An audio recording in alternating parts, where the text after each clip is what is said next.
Hello दोस्तों, welcome to Gear Flick. Finally मैं चला रहा हूँ द ट्रायम्फ स्पीड 400। आप सबको इसके राइड रिव्यू का इंतजार था और आज मैं इसे चला के आपको बताऊंगा कि चलने में कैसी है, इसके डायनेमिक्स कैसे हैं, इसका परफॉर्मेंस कैसा है और भी बहुत सारी बातें। इसके वॉक अराउंड में मैंने कुछ बातें आपसे शेयर की थी, इसके डिज़ाइन के बारे में, फीचर्स के बारे में और आपको क्या क्या मिलता है। आज मैं बहुत ज़्यादा डिज़ाइन पे फोकस नहीं करूँगा। How it rides, this is what I am going to tell you.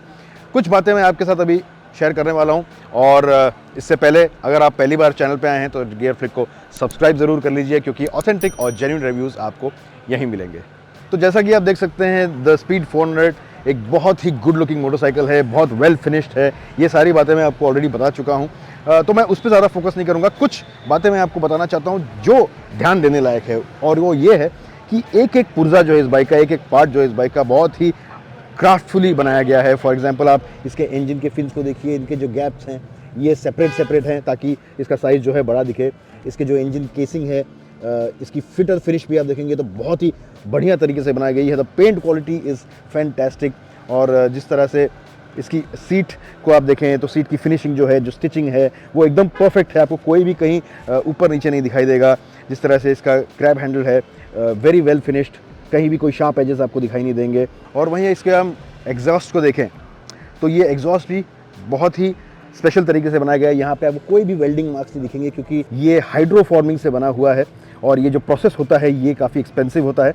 और इसका जो एग्जॉस्ट है ये 6 स्टेजेस लगते हैं इसे इस फिनिश में आने के लिए, और ट्रायम्फ ये 6 स्टेजेस को फॉलो करता है। 6 स्टेजेस से ही गुजरता है ये, तब जाके आपको ये इसका फॉर्म और इसका जो फिनिश है वो मिलती है। तो यही मैं आपसे शेयर कर रहा हूँ कि कितनी बारीकी से चीज़ों पे ध्यान दिया गया है। और ये बाइक जो है इस प्राइस पॉइंट पे आती है, और इस प्राइस पॉइंट पे जो है 2.33 लाख एक्स शोरूम, उसमें आपको इस तरह की बाइक मिल रही है जिसकी इंजीनियरिंग, जिसकी क्राफ्टमैनशिप, जिसकी जो एंटायर मैन्युफैक्चरिंग प्रोसेस है वो उसी तरह से किया गया है जैसे ट्रायम्फ की बड़ी बाइक्स में इंटरनेशनली और इंडिया में भी जो इसकी बड़ी बाइक्स बिकती हैं उनमें जिस तरह की इंजीनियरिंग की गई है, एग्जैक्टली वही इंजीनियरिंग आपको इस मोटरसाइकिल में मिलती है। इसके जो क्रैश गार्ड्स हैं ये बाइक के साथ स्टैंडर्ड आते हैं, और इस बाइक में जो बार एंड मिरर्स है ये भी इस बाइक के साथ स्टैंडर्ड आते हैं। इसका जो आईपी है ये आप देखेंगे, दिस इज़ एग्जैक्टली जैसे ट्रायम्फ के ट्रेडिशनली सारे आईपीज़ आते हैं कुछ सालों से। और यहाँ पे एक बड़ा सा स्पीडोमीटर एनालॉग का है। आई नो आप में से बहुत लोगों को एनालॉग स्पीडोमीटर बहुत पसंद है, मेरी तरह मुझे भी यही चीज़ बहुत अच्छी लगती है। I am not a fan of digital speedometers too much, और ये बहुत ही अच्छा है। इसका जो ये डिजिटल इनसेट आप देखेंगे, यहाँ पे आपको बेसिक इन्फॉर्मेशन मिल जाती है। यहाँ पे ब्लूटूथ कनेक्टिविटी या आपके फ़ोन का रेप्लिका जो है वो यहाँ पे नहीं हो रहा है। This is very very basic, लेकिन बहुत इन्फॉर्मेटिव है। यहाँ पे गियर पोजीशन इंडिकेटर है, यहाँ पे टैकोमीटर है, और यहाँ पे आपको इसका ओडोमीटर मिल जाता है। उसके अलावा 2 ट्रिप मीटर्स मिल जाते हैं, और आपको एक्चुअल जो माइलेज क्या मिल रहा है वो आपको पता लग जाता है यहाँ पे। उसके अलावा ये ट्रैक्शन कंट्रोल ऑन ऑफ हुआ है कि नहीं ये आपको यहाँ पे दिख जाता है। साइड स्टैंड इंडिकेटर भी यहाँ पे है, एक डिजिटल क्लॉक है, and of course fuel gauge है। So this is basic, but इसकी जो फिनिशिंग है, इसका जो लुक है ये बहुत ही ब्यूटीफुल है। यहाँ पे इसका इग्निशन स्विच है, and this is also basic with handle lock and on end of. Handle bar जो है ये काफ़ी फ्लैटिश किस्म का है, और यहाँ पे ट्रायम्फ का जो एम्बॉस्ड लोगो है ये भी बहुत ब्यूटीफुली बनाया गया है। स्विच गियर्स की क्वालिटी बहुत अच्छी है, they are very easy to use, कहीं भी कोई आपको शार्प एजेस यहाँ पे भी नहीं मिलते हैं, और एक बहुत प्रीमियम बाइक वाली फील आती है। इवन द ग्रिप्स, मैंने पहले भी बताया था इसके वॉक अराउंड में कि इसके ग्रिप्स की फील मुझे बहुत अच्छी लग रही है। क्लच और ब्रेक के भी जो लीवर्स हैं बहुत वेल कॉन्टूर्ड हैं। यहाँ पे ऑफकोर्स एडजस्टेबल लीवर्स नहीं मिलते हैं आपको, but that's just okay. Tank capacity जो है इसकी 13 लीटर्स की है। सीट हाइट जो है 790 mm है, तो अगर आप शॉर्ट राइडर भी हैं तो आपको कोई दिक्कत नहीं है। वैसे मेरी हाइट जो है 5 फुट 10 इंच है, और ऑफकोर्स आप देख सकते हैं कि आराम से मैंने पैर फ्लैट नीचे रखे हुए हैं, और थोड़ी सी नी भी बैंड है, तो आप अंदाज़ा लगा सकते हैं कि इसकी सीट हाइट कैसी है। जो फुट पैक्स हैं ये थोड़े से पीछे की तरफ सेट है, बहुत ज़्यादा भी नहीं है, दैट्स अ गुड थिंग, तो आपको ज़्यादा अनकंफर्टेबल नहीं करती है बाइक।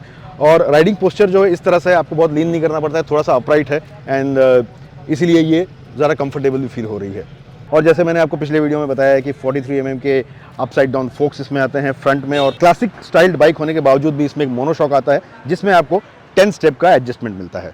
अब एक और चीज़ आप नोटिस करेंगे कि इसकी जो चेन है ये राइट साइड में दी गई है। यूजुअली लेफ्ट साइड में होती है मोटरसाइकिल में, लेकिन इसमें राइट में दी गई है। अब कई लोगों ने ये पूछा कि ये साइलेंसर के साथ चेन लगी है तो दिक्कत होगी, तो ये दिक्कत की कोई बात नहीं है। ये ट्रायम्फ की डिज़ाइन फिलॉसफी है, और इससे एक और बात पता चलती है कि ये जो इंजन है टोटली नया है। ये किसी भी बजाज के बाइक के साथ या KTM के बाइक के साथ इसका इंजन या कोई भी पार्ट शेयर नहीं होते हैं। और एक ख़ास बात है इस इंजन की कि इस मोटरसाइकिल के साथ यानी स्पीड 400 के साथ आपको 16,000 किलोमीटर्स का सर्विस इंटरवल मिलता है और जो वारंटी भी मिलती है आपको 2 इयर्स अनलिमिटेड किलोमीटर्स की मिलती है। एक और बात बताना चाहता हूँ कि इसमें जो टायर्स आते हैं आपको 2 ब्रांड्स के टायर मिलेंगे, अपोलो एंड MRF। अब ये जो टायर्स हैं स्पेसिफिकली स्पीड 400 के लिए इंजीनियर किए गए हैं। इनकी टेस्टिंग हुई है अराउंड 2 साल और कंपनी का ये कहना है कि हमारे इंडियन कंडीशन यानी रोड कंडीशंस के हिसाब से ही इस टायर को बनाया गया है। अब इसमें मेट्जेलर या पिरेली नहीं आता है। उसके 2 एडवांटेज है, एक तो आपको कॉस्ट एडवांटेज मिल रहा है और दूसरी बात यह है कि जो मेट्जेलर के टायर होते हैं या पिरेली के होते हैं ये एक्स्ट्रा सॉफ्ट कंपाउंड होते हैं तो इनकी लाइफ कम होती है। प्लस ये जो टायर्स हैं हमारे रोड कंडीशंस के हिसाब से इंजीनियर किए गए हैं एंड कंपनी का कहना है कि ट्रायम्फ के जो स्टैंडर्ड्स है उसके हिसाब से या they are exacting those parameters. तो ऑफकोर्स अभी मैं इसे चला के मुझे पता चलेगा कि इसका परफॉर्मेंस कैसा है, बट मैंने सोचा कि ये बात पहले आपसे शेयर कर दूं। जो रिम्स हैं इसके एलॉयज़ ये 17 इंच के हैं और आपको 150 सेक्शन का टायर पीछे मिलता है और आगे जो है ये 110 सेक्शन का टायर मिलता है। वहीं इसकी शैसी भी जो है इसकी इंजीनियरिंग भी उसी तरह से हुई है जैसे ट्रायम्फ की बड़े बाइक्स की होती है।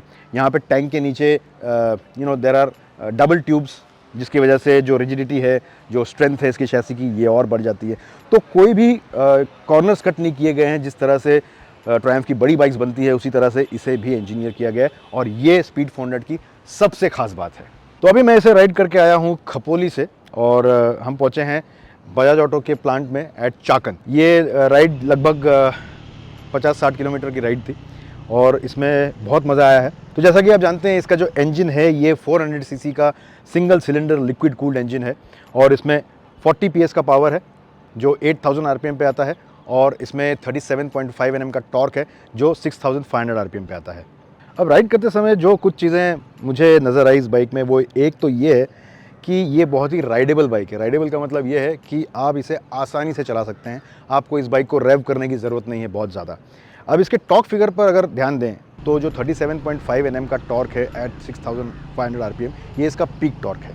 लेकिन ख़ास बात ये है कि इस 37.5 Nm में से जो 80% टॉर्क है वो आपको मिलता है right from 3000 RPM to 9000 RPM। यानी कि ये जो पावर बैंड है 3000 से 9000 के बीच में आपको 80% ऑफ द टॉर्क मिल जाता है। तो इससे आप अंदाज़ा लगा सकते हैं कि इसे चलाना कितना आसान है।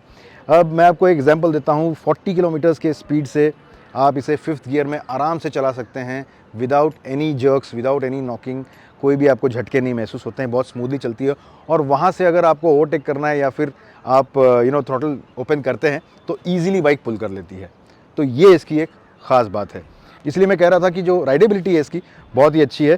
तो आपको रेव बहुत ज़्यादा नहीं करना पड़ता है और सिटी में चलाने के लिए तो ये बहुत ही आसान है। It's a boon to ride in the city. और उसी के साथ साथ जो इंजन की स्मूथनेस है ये भी बहुत अच्छी है। आपको वाइब्रेशंस बिल्कुल महसूस नहीं होंगे। हाँ, वाइब्रेशंस इसमें आते हैं जब आप 6500 RPM को क्रॉस करते हैं तो 7000 RPM से थोड़े से वाइब्रेशन शुरू हो जाते हैं और 8000 पे आपको काफ़ी सारे वाइब्रेशंस फील होंगे इसके हैंडल बार पे और फुट पेग्स पे। लेकिन 8000 RPM काफ़ी हाई RPM होता है और जनरली उस RPM पे हम बाइक्स को नहीं चलाते हैं। आप जनरली 5 to 6000 RPM के बीच में चलाते हैं एंड उस RPMs पे या उस बैंड में कोई वाइब्रेशंस नहीं है। बाइक बहुत ही स्मूथली चलती है। तो इसका टॉर्क कर्व जो है बिल्कुल फ्लैट है। अब कई लोगों का ये मानना था इस बाइक के बारे में जब देखा था इस बाइक को कि इसको बहुत रेव करना पड़ेगा और पावर एक्सट्रैक्ट करने के लिए आपको हायर RPM पे चलाना पड़ेगा, गाड़ी को बहुत ही ज़्यादा थ्रॉटल देना पड़ेगा। बट ये बातें गलत है। ये टोटली इसका ऑपोजिट करती है। At low speeds the power delivery is fantastic. 6 speed का गियर बॉक्स आता है इसमें और जो गियर शिफ्ट्स हैं ये भी बहुत ही स्मूथ हैं, कहीं फॉल्टर नहीं करते हैं। वेरी शॉर्ट शिफ्ट्स बहुत अच्छी तरह से शिफ्ट होते हैं। क्लच एक्शन बहुत ही लाइट है, क्लच बहुत ही लाइट है इसका, तो उसमें कोई भी दिक्कत नहीं पड़ती है। एंड जो गियर रेशियोज़ भी हैं इसके ये बहुत इवनली मैच्ड है, मतलब जो इंजन का परफॉर्मेंस है उससे। तो आपको बहुत ज़्यादा गियर शिफ्टिंग की ज़रूरत नहीं है अगर आप सिटी में चला रहे हैं तो। और इस फ्लैट टॉर्क बैंड की वजह से जो एंटायर फील है इसके इंजन का जब आप बाइक को चलाते हैं तो ये बहुत ही रिलैक्स लगती है। कहीं भी आप ये बहुत ऐसे अर्जेंसी में नहीं लगती है बाइक या फिर बहुत ज़्यादा हाई रेव्ड या रेज नहीं लगती है गाड़ी। बहुत ही रिलैक्स्ड वे में चलती है। तो आपको डेली अगर चलाना है सिटी में दिस इज़ परफेक्ट। उसी के साथ साथ इसका एग्जॉस्ट नोट जो है ये काफ़ी मेलो है और जब आप इसे राइड करें ऑफकोर्स वो आपको उसकी आवाज़ आती रहेगी, बट वो आपको डिस्ट्रैक्ट नहीं करती है, डिस्टर्ब नहीं करती है। ये बहुत मेलो साउंड करता है और एक ऑफ कोर्स एक बहुत अच्छी फील आती है जब इसे आप राइड करें तो। इस तरह से ये साउंड करता है। तो जब आप रेव करें तो इसकी आवाज़ थोड़ी चेंज हो जाती है, लेकिन अगर आप नॉर्मली चला रहे हैं एट अराउंड 4500 आरपीएम,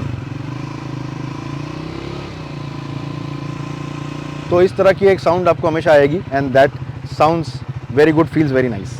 अब राइडिंग कंफर्ट के बारे में कुछ कहना चाहता हूँ मैं कि ये जो राइडिंग पोस्चर है ये इसका बहुत ही कंफर्टेबल है। जैसे मैंने आपको पहले बताया था कि आपको लीन नहीं करना पड़ता है ज़्यादा, थोड़े से अपराइट ही आप बैठते हैं, फुट पैक्स की पोजीशनिंग भी जो है ज़्यादा पीछे नहीं है, तो ये ट्रायंगल आपको मिलता है and this is very comfortable. आप पूरा दिन बाइक को चला सकते हैं बिना थके, बिना कोई जिसमें आपको कंफर्ट पे कॉम्प्रोमाइज़ करना पड़े।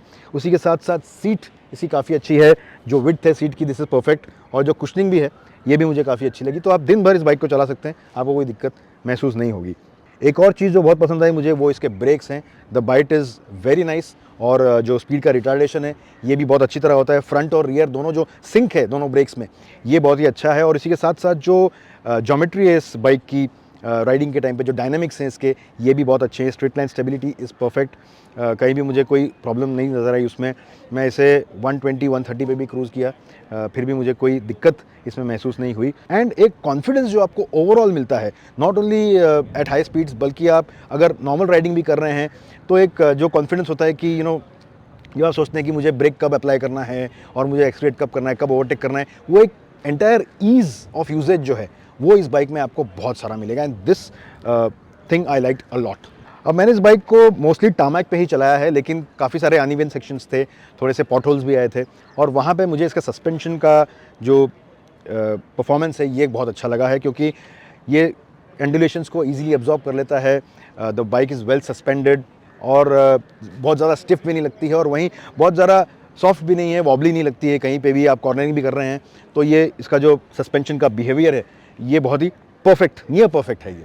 अब इसके इंजन को अगर आप देखें तो ऑफ कोर्स पहले मैंने आपको बताया कि कितनी अच्छी तरह ये फिनिश किया गया है, लेकिन ये इंजन का जो साइज़ है ये भी बहुत प्रोपोर्शनली बनाया गया है, ज़बरदस्ती का फिट इन नहीं किया गया है, और जो इसके लुक्स हैं ओवरऑल बहुत ही बैलेंस्ड है। और जब आप इस बाइक को राइड कर रहे हों तब भी ये on the road this looks beautiful, तो ज़रूर लोग मुड़ मुड़ के इस बाइक को देखेंगे, ये एक अच्छी बात है। एंड ओवरऑल ये बाइक बहुत ही प्रोपोर्शनेट लगती है, चाहे आप इसे फ्रंट से देखें, रियर से देखें, जो सेंटर पोर्शन है बहुत ही वेल बैलेंस्ड ओवरऑल डिज़ाइन है इसकी।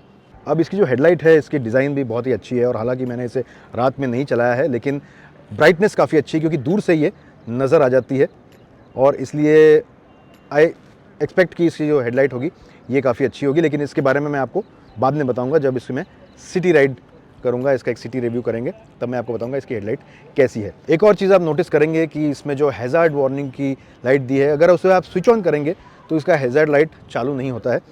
उसे चालू करने के लिए आपको इंडिकेटर को लेफ़्ट या राइट में क्लिक करना पड़ेगा, और उसके बाद ही इसके जो हैज़ार्ड वार्निंग है ये शुरू हो जाती है। और अगर आप ऐसे में हैज़ार्ड को बंद कर दें तो एक साइड का इंडिकेटर चालू हो जाता है। टायर्स के बारे में बोलना चाहूँगा कि ग्रिप बहुत ही अच्छी है इसकी। अब इसमें 2 मेक्स के टायर आते हैं, जैसे मैंने आपको पहले बताया, अपोलो और एमआरएफ। मैं एमआरएफ पे चला रहा था, फिर भी मुझे ग्रिप बहुत अच्छी मिल रही थी, जबकि मैं इसे वेट कंडीशंस में, घाट सेक्शंस में चला रहा था, तो भी मुझे ग्रिप काफ़ी अच्छी लगी इसकी। So they seem to be very nice. अब इस बाइक में फीचर्स जो हैं ये आपको काफ़ी सारे अच्छे मिल जाएंगे। Ride by wire technology use की गई है इसमें, जिसकी वजह से जो सेंसिटिविटी है इसके थ्रॉटल की ये काफ़ी अच्छी है। इसमें स्लिपर क्लच आपको मिलेगा, इमोबिलाइज़र भी इसमें आता है, ये एक अच्छी बात है। प्लस इसमें ट्रैक्शन कंट्रोल भी आता है, और इसे आप स्विच ऑन स्विच ऑफ कर सकते हैं। डुअल चैनल एबीएस इसमें ज़रूर आता है, लेकिन स्पीड 400 में आपको स्विचेबल एबीएस नहीं मिलता है। स्विचेबल एबीएस आपको मिलेगा 400X में, जो अक्टूबर में लॉन्च होगी। एक और इंटरेस्टिंग बात मैं बताना चाहता हूँ आपको कि इसमें जो एयर फिल्टर यूज़ किया गया है यूजुअली बॉक्स टाइप का होता है, लेकिन इसमें सिलेंड्रिकल एयर फिल्टर यूज़ किया गया है, जिसकी वजह से परफॉर्मेंस बाइक का काफ़ी अच्छा हो जाता है, क्योंकि सरफेस एरिया ज़्यादा मिलता है फॉर बेटर एयर मिक्सिंग। अब सबसे बड़ा सवाल ये है कि इसकी फ्यूल एफिशिएंसी क्या है, माइलेज क्या है। तो मैं आपको बताऊं कि कंपनी क्लेम्ड माइलेज आपके रियल वर्ल्ड राइडिंग में अराउंड 29 किलोमीटर्स पर लीटर का है, और लेकिन आप इसे अगर रेगुलरली आराम से चलाएं तो आपको 28 टू 30 इवन 35 भी मिल सकता है, डिपेंड करता है आप किस तरह से बाइक चलाएं। वैसे हम इसका एक माइलेज टेस्ट अलग से करेंगे इन गियर फ्लिक स्टाइल।